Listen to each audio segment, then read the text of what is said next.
Por que Deus nos escolhe? Sabendo das nossas imperfeições, sabendo das nossas iniquidades, sabendo o quanto nós somos falhos, sabendo muitas das vezes os pecados que nós iremos cometer. Por que Ele nos escolhe? Por que apesar de Ele, sabedor de tudo isso, por que mesmo assim Ele resolve apostar, podemos dizer assim, em mim e em você? Porque pelo texto que nós acabamos de ler, não é uma escolha deliberada que parte da minha parte querer a Deus, mas é uma escolha que parte dele, a olhar para mim e para você e dizer: foi eu que escolhi cada um de vós, foi eu que olhei, foi eu que observei, mesmo sabendo das falhas, mesmo sabendo das iniquidades, das imperfeições, fui eu que escolhi a vós. Livro do apóstolo João, capítulo de número 15, vamos ler apenas o versículo de número 16. Não me escolheste vós a mim, mas eu vos escolhi a vós, e vos nomeei para que vardes e deis fruto, e o vosso fruto permaneça, a fim de que o que pedires ao meu Pai, Ele vos conceda. Meus amados e queridos ouvintes da palavra do Senhor, a nossa vida, independente de você acreditar ou não, ela é resultado das nossas escolhas. Você está sentado aqui nesse lugar porque você escolheu não estar em outro lugar, mas está aqui para escutar essa mensagem. Você que me escuta agora através da internet, você poderia estar assistindo também outra pregação, mas você escolheu estar ouvindo esta mensagem. Então, as nossas vidas, ela é definida pelas as nossas escolhas. E durante a nossa trajetória somos dotados de tanto escolhas boas como também escolhas ruins. A Bíblia Sagrada mesmo, ela vai narrar histórias de homens e mulheres de Deus que tiveram a sua trajetória marcadas por escolhas que podemos dizer que não foram as melhores escolhas a serem tomadas. Podemos observar que uma das piores escolhas tomada pelo ser humano começou lá no Jardim do Éden, quando o ser humano ele decide escolher desobedecer àquilo que Deus tinha ordenado. Ele deliberadamente, pela sua própria vontade, decide escolher se desviar do propósito inicial que Deus tinha para a sua vida.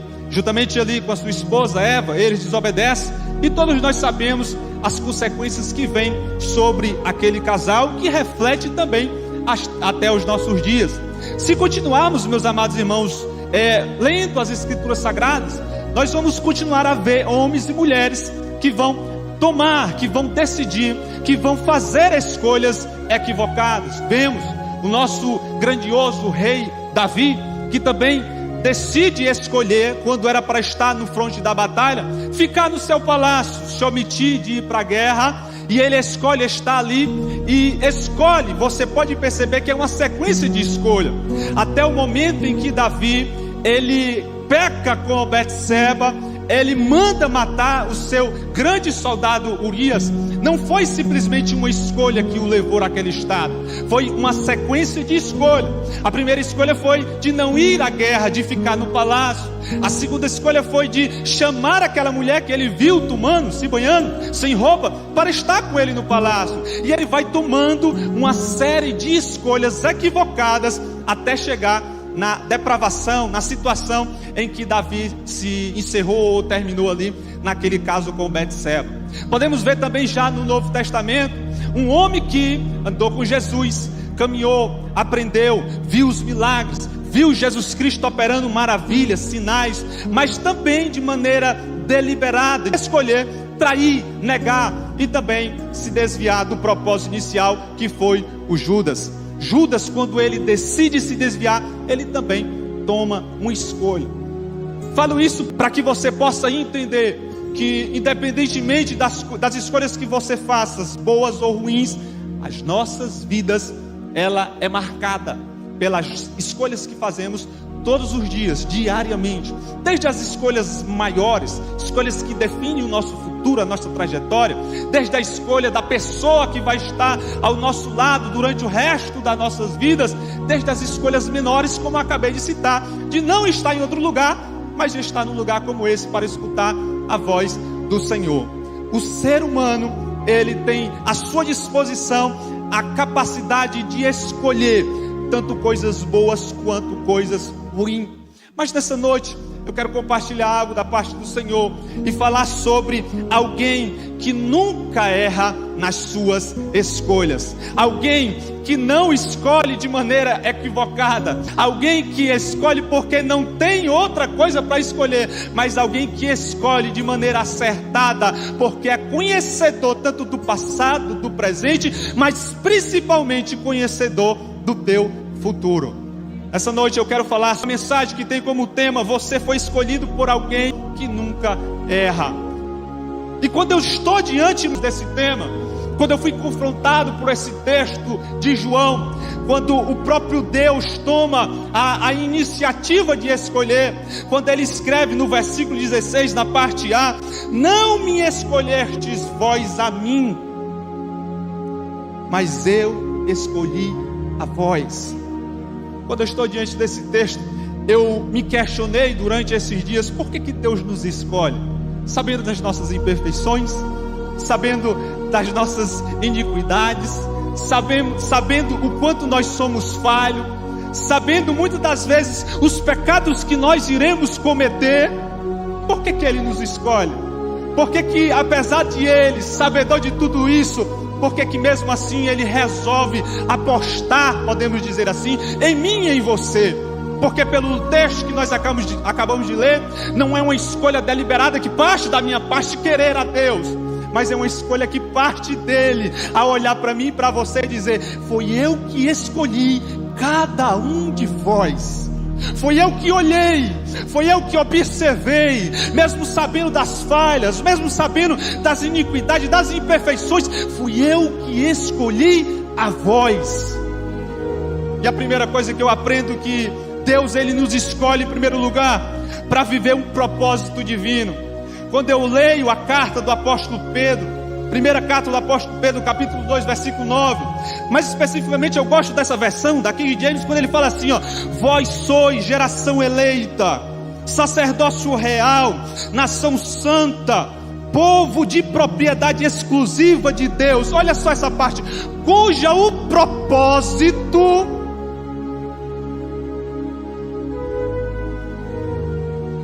é proclamar as grandezas daqueles que vos chamou das trevas para a sua maravilhosa luz. Por que Deus nos chama? Porque existe um propósito maior para mim e para a tua vida. Por que Deus nos chama? Porque existe um propósito que transcende a esta visão física. Por que Ele nos chama? Porque existe um propósito muito maior, um propósito de proclamar aquilo que Ele nos concedeu para fazer. Por que Ele nos chama? Porque existe um propósito para mim e para você viver aqui na face da terra. Você não está aqui de passeio, passeando. Ah, Tiago, mas é porque eu nasci e estou aqui vivendo a minha vida. Não, existe um propósito específico, um propósito que Deus colocou no teu coração e que Ele vocacionou a você, muitas das vezes antes de você nascer. Quando eu olho para a vida do profeta Jeremias, quando ele começa a arguir, questionar, dizer: Senhor, quem sou eu para ser chamado, para ser enviado? E ele começa a dar desculpa: sou pequeno, sou criança, não sei falar. E aí Deus olha para Jeremias: Jeremias, eu te chamei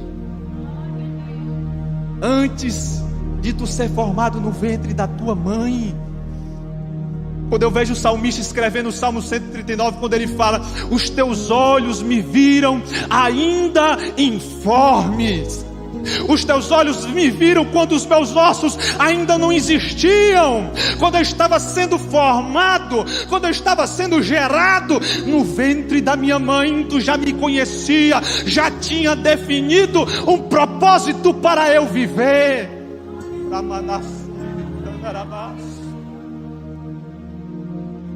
Jovem, enquanto você não entende esta chamada de vivenciar um propósito específico na terra, você vai ficar batendo cabeça para um lado e para o outro. Você vai ficar continuando tentando preencher um vazio, que você acha que está em mudar de profissão, em mudar de carreira, em mudar de parceiro, em mudar de namorado, em mudar de igreja, enquanto que o que você precisa é descobrir o propósito que Deus tem para a tua existência na face da terra.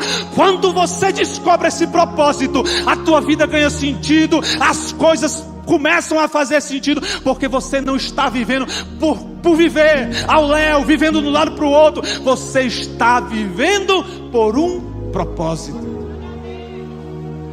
Deus nos chamou para viver um propósito específico, igreja.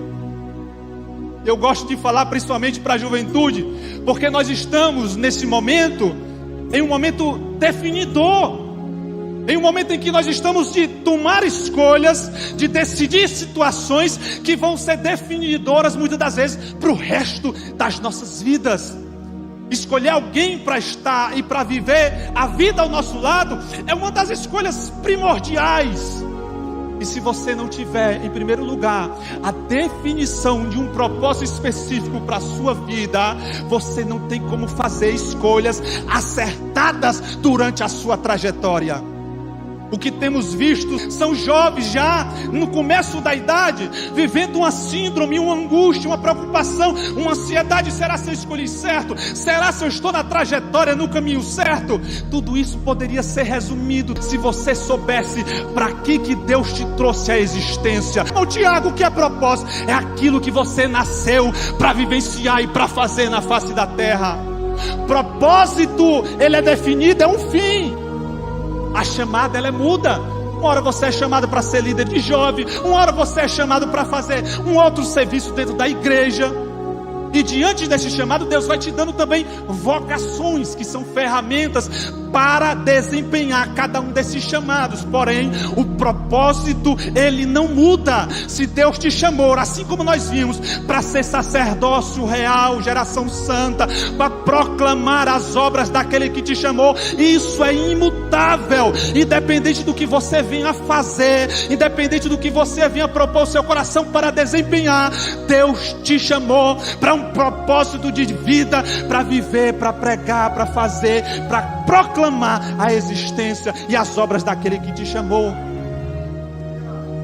Definido, meus amados e queridos irmãos, esse propósito, Deus, ele vai nos chamar para frutificar no seu reino. Entenda, não há como sermos frutíferos na presença do Senhor, ou aonde Ele nos colocar, se antes nós não tivermos, meus amados irmãos, bem definido o nosso propósito. E eu vejo que existem 3 coisas que precisam acontecer para que nós possamos ser frutíferos na presença do Senhor, aonde Deus nos colocar. Quando eu abro um dicionário para observar o que significa essa palavra frutificar, diante de todas os significados de dar fruto, de ser frutífero, eu vejo algo muito interessante, que é ser útil.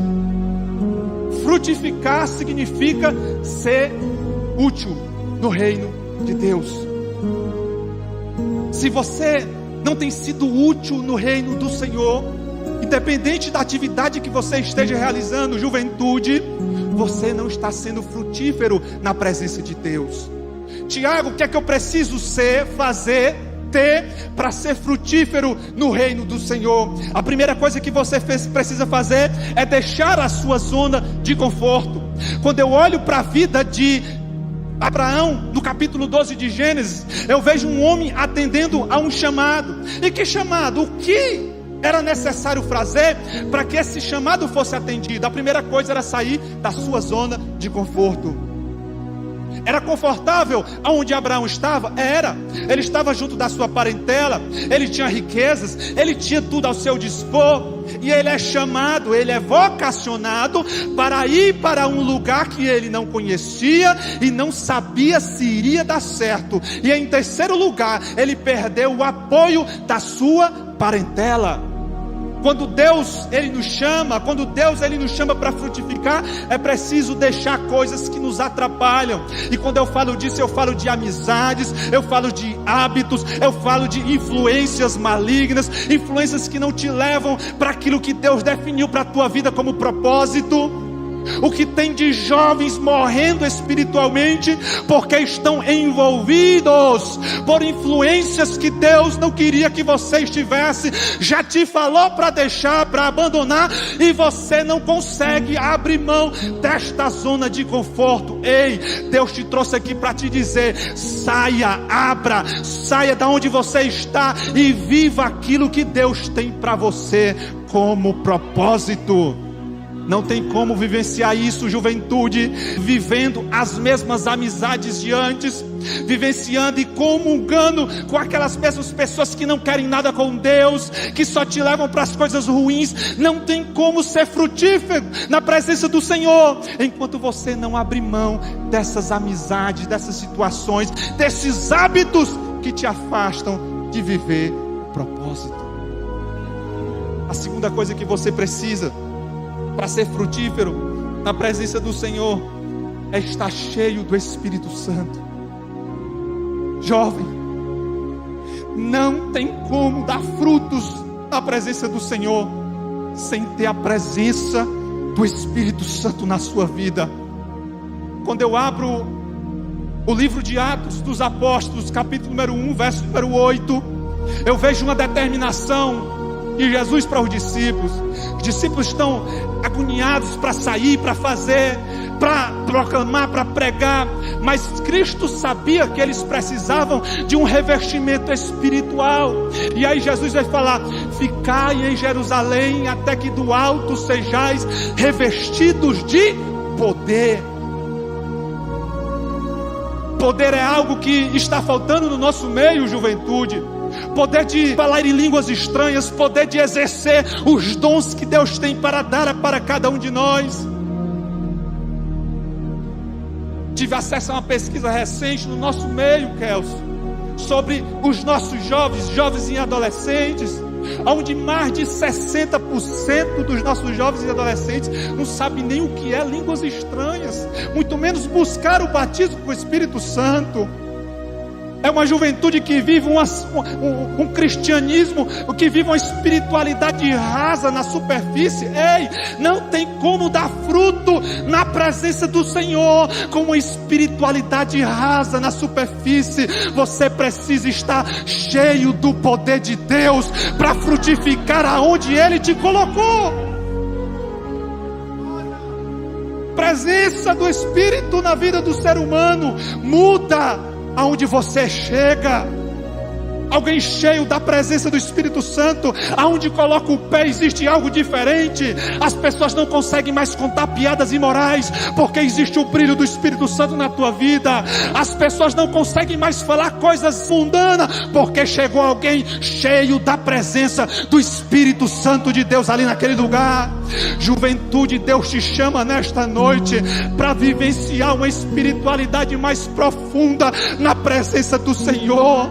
Ser cheio da presença dEle é fundamental para frutificar aonde Deus quer te colocar, juventude. Se nós entendêssemos que a mensagem, que a palavra que Deus está querendo nos dizer nessa noite, se essa mensagem pudesse rasgar o nosso coração aqui nesse lugar. A terceira coisa que nós precisamos para frutificar aonde Deus nos colocou é estar ligado a Cristo. No livro de João, capítulo 15, verso 5, Jesus Cristo vai dizer: eu sou a videira, vós sois as varas. Quem está em mim e eu nele, este dá muito fruto, porque sem mim nada. Não é alguma coisa, sem Jesus eu consigo fazer algumas coisas. Não, sem mim nada podeis fazer.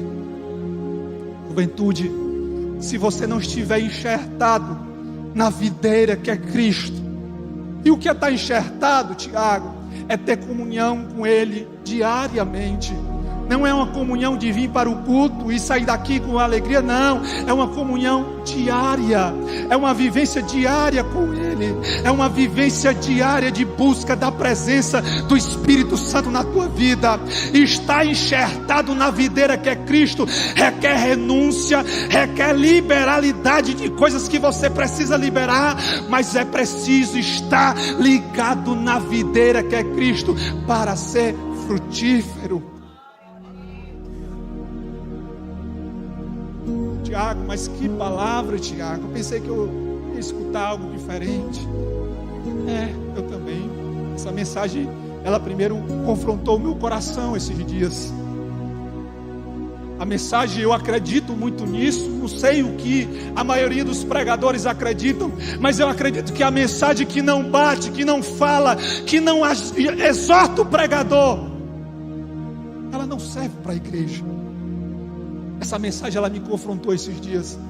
É preciso estar ligado em Jesus. E ligado em Jesus, enxertado na videira, requer dedicação e devoção diária, de busca, de jejum, de devocional. Não é só de oba-oba, não é assistir um culto e está tudo bem. É buscar o Senhor dia após dia, renunciando a nós mesmos e buscando a vontade dEle para as nossas vidas todos os dias. E em terceiro lugar, Deus, Ele nos chama para desfrutar das suas bênçãos. O versículo de número 16 do capítulo 15, parte C, o texto vai dizer: a fim de que aquilo que pedis em meu nome, o Pai vos conceda. Deus, Ele não nos chamou só para servir, só para abrir mão de coisas, mas Ele nos chamou também para vivenciar bênçãos celestiais. Quando eu abro a minha Bíblia no livro de 1 Coríntios capítulo 2 versículo 9, eu vejo aqui bênçãos que vão além daquilo que nós imaginamos. Porque quando nós falamos de bênção, principalmente nos dias de hoje, nós só falamos de bênçãos materiais. É a bênção da chave, é a bênção do carro, é a bênção da casa, é a bênção... Não, Deus tem uma bênção que transcende esse mundo físico. E essa bênção está lá no livro de 1 Coríntios 2:9, quando ele diz: aquilo que o olho não viu, aquilo que o ouvido não ouviu, e jamais penetrou no coração do homem, são as coisas que Deus tem preparado para todos aqueles que o amam.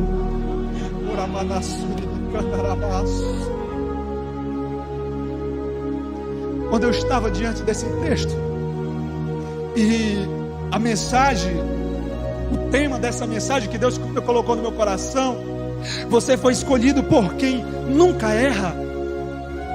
Quando eu cheguei no final dessa mensagem, eu questionei ao Senhor: Senhor, como assim nunca erra? Por que a maioria não está vivendo tudo isso que Tu chamou para que eles vivessem? Por que a grande parte da nossa geração não está conseguindo viver por um propósito bem definido?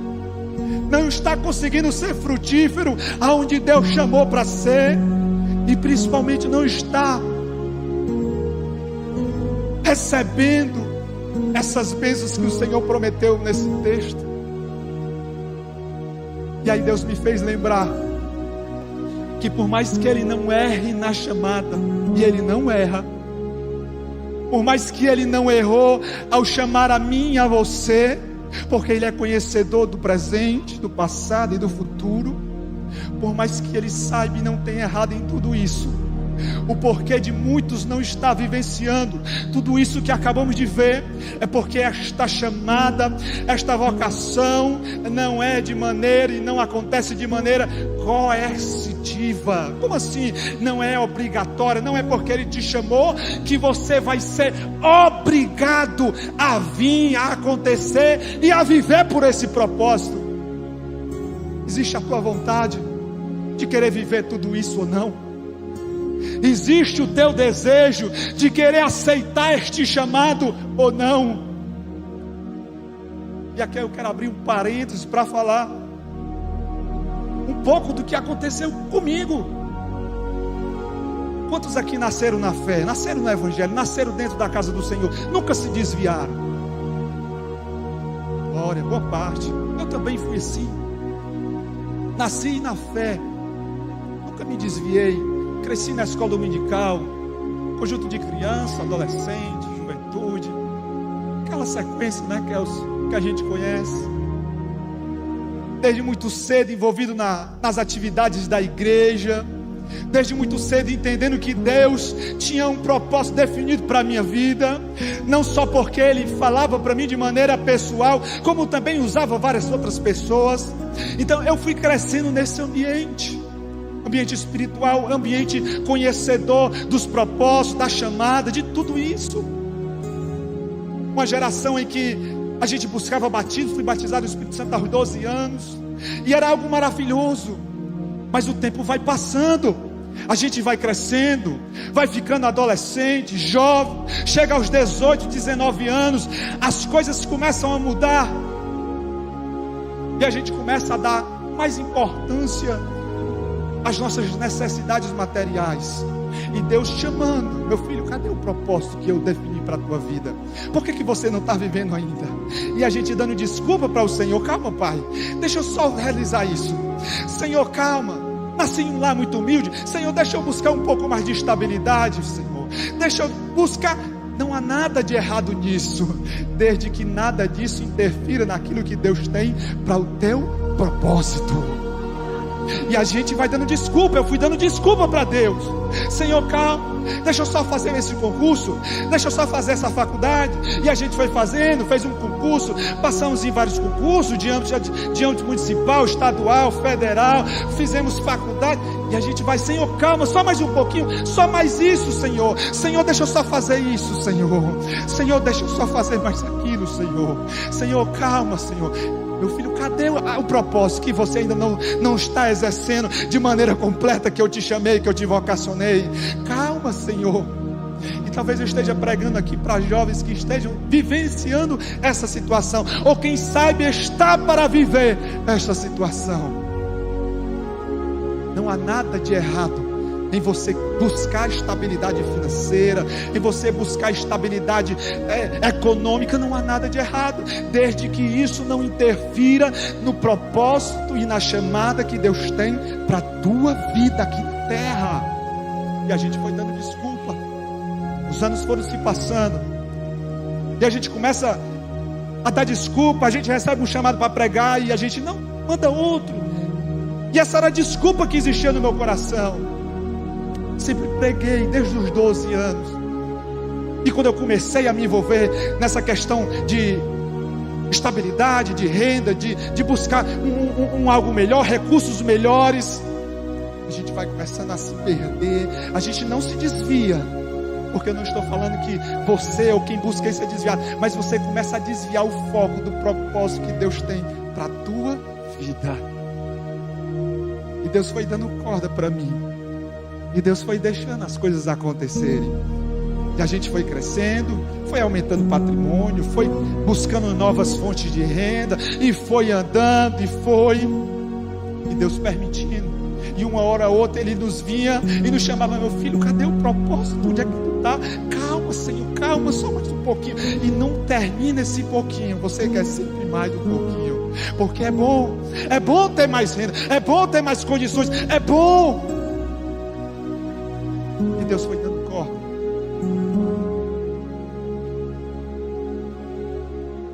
Quando foi há mais ou menos 2 anos atrás, Deus, Ele pegou a corda e segurou e puxou. Porque Ele te dá até corda, mas se Ele te chamou para viver um propósito, Ele vai te puxar para vivenciar esse propósito uma hora ou outra.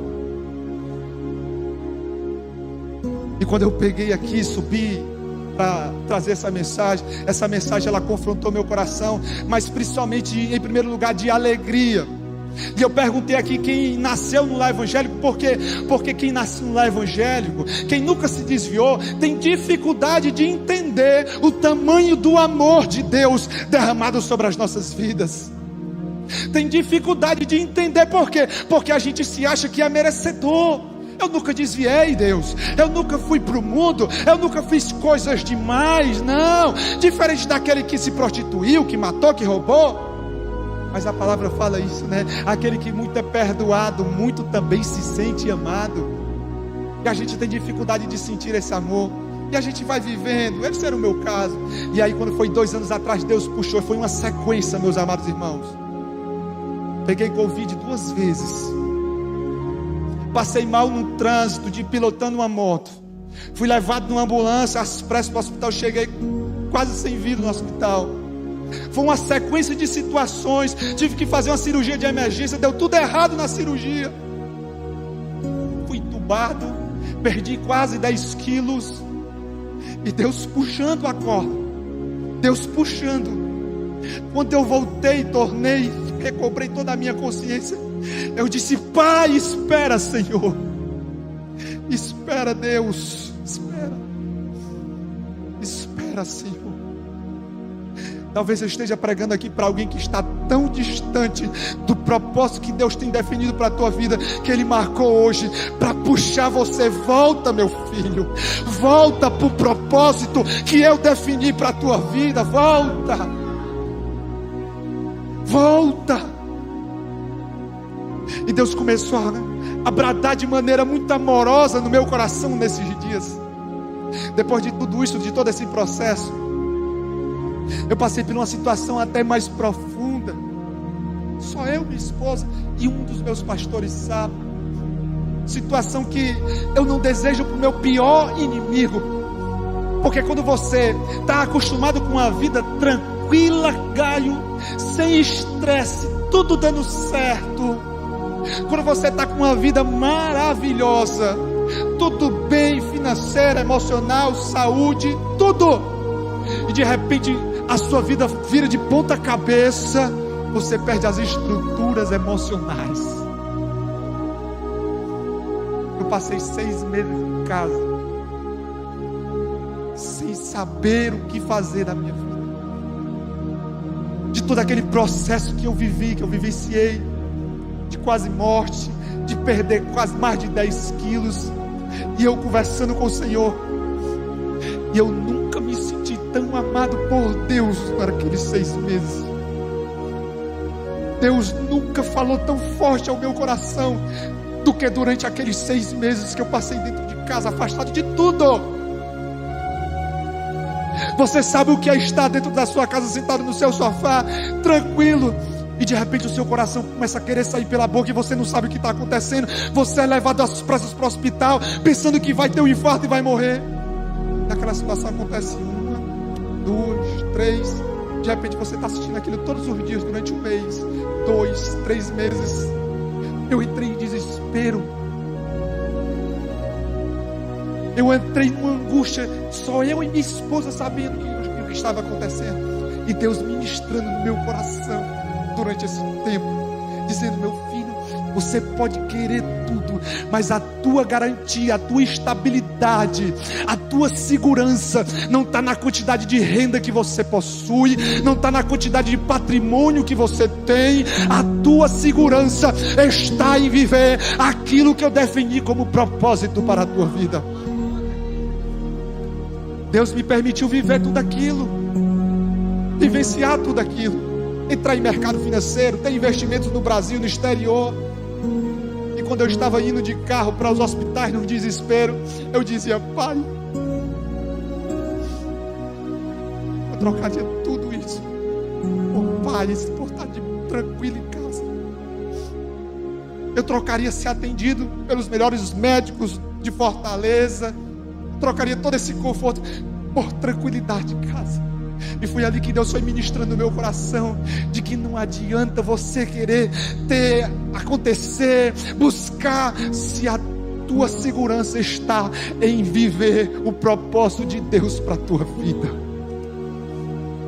E talvez eu esteja pregando aqui para uma pessoa só, que precisava escutar essa mensagem. E Deus nessa noite Ele te chama a voltar a viver o propósito que Ele definiu para a tua história. Um grande missionário no Rio de Janeiro, ele saiu de casa, não avisou a sua esposa. e de repente sua esposa liga, ele demorando a voltar. Meu filho, você está onde? E ele disse onde ele estava, um lugar pesadíssimo, em cima do morro, lugar que era rival de onde ele morava. Sua esposa gelou, se desesperou, começou a chorar, disse: meu filho, você vai morrer, não vai voltar. E ele disse algo extraordinário para sua esposa: minha filha, eu estou no lugar mais seguro que eu poderia estar, porque eu estou no centro da vontade de Deus. Deus tinha o vocacionado, o chamado para ministrar a sua palavra lá onde ele estava. Ei, eu não sei o que você tem feito dos teus dias, eu não sei quais foram as escolhas que você andou, pensou em fazer, eu não sei. Porém, eu quero te dizer uma coisa: existe alguém que não errou quando te chamou. Existe alguém que não errou quando ele olhou para você e definiu um propósito para você viver na face da terra. E sabe de uma coisa? Enquanto você não estiver 100% alinhado, vivendo esse propósito, você não vai ter sentido para a tua existência. Você vai caminhar de um lado, vai para o outro, vai voltar, vai ir, mas você não vai ter segurança física, emocional, financeira. Por quê? Porque você não está vivendo o propósito que Deus tem para a tua vida. Nessa noite Deus te chama, jovem. Volta para viver o propósito que Deus tem definido para a tua história. Deus tem um propósito lindo. Deus tem uma chamada extraordinária para cada um de vocês. Qual é, Tiago? Você talvez saiba. Deus sabe. Deus te viu antes de você ser formado. Deus te conheceu antes de você ser gerado no ventre da tua mãe. Por isso nessa noite volte-se para Ele.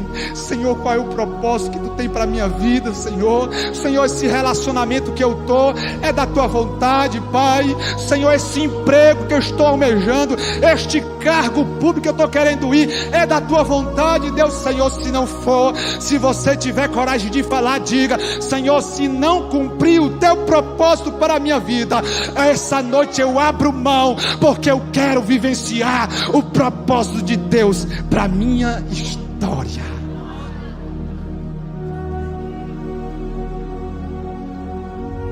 Eu só posso fazer uma oração. Eu quero convidar a igreja para ficar de pé.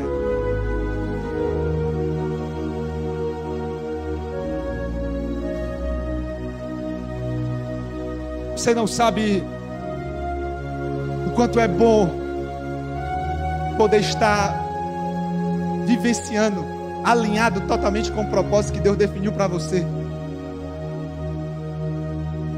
Esse último ano que eu vivi foi, eu posso dizer, um dos melhores anos da minha existência, porque definitivamente eu retornei, eu realinhei a minha existência com o propósito que Deus tinha definido para a minha vida. Se você soubesse o quanto é maravilhoso poder acordar todos os dias sabendo que você está alinhado com o propósito que Deus tem para você. Jovem, se você pudesse viver, se você pudesse vivenciar um dia acordando de manhã, se espreguiçando, com o entendimento de saber: Pai, eu estou totalmente alinhado com o Teu propósito, tanto que, se Tu me levar hoje, eu tenho a certeza que eu cumpri o Teu propósito. Será se você quer viver nesse estado? Será, jovem? Será se você quer viver assim, acordando todos os dias, sabendo, convicto de que está vivendo o propósito que Deus definiu para você? Tiago, eu não sei qual é o meu propósito, eu não sei qual é a minha chamada. Essa noite, aquele que te chamou e que sabe, Ele te convida para descobrir aquilo que Ele tem como propósito para a tua vida. Eu não vou chamar você para vir à frente. Eu quero só que você feche os seus olhos e que você e Deus façam um realinhamento de rota. Realinhar a rota. Você sabe o que precisa ser realinhado. Você e Deus sabe o que precisa ser modificado. Você e Deus sabe. Nessa noite Deus te trouxe aqui para falar o teu coração. realinhamento de rota para viver o propósito que Ele tem para a tua vida. Feche seus olhos. Pai,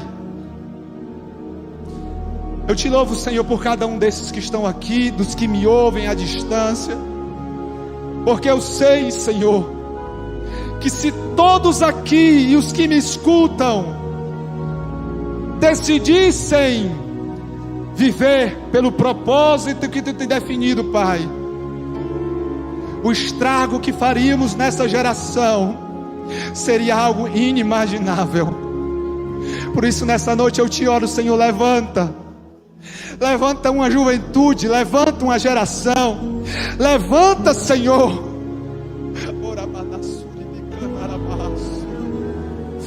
levanta, Senhor, uma geração que vai viver pelo propósito que Tu definiu para cada um deles, Pai. Senhor, dá força, renova, restaura, dá poder do alto, Pai. Derrama dos Teus dons espirituais, batiza com Teu Espírito Santo, Senhor. Mas não deixa essa geração, Senhor, passar sem causar impacto. Levanta uma geração que vai viver pelo propósito. Levanta, Senhor, nesses últimos dias, uma geração que vai vivenciar o propósito de Deus na sua vida.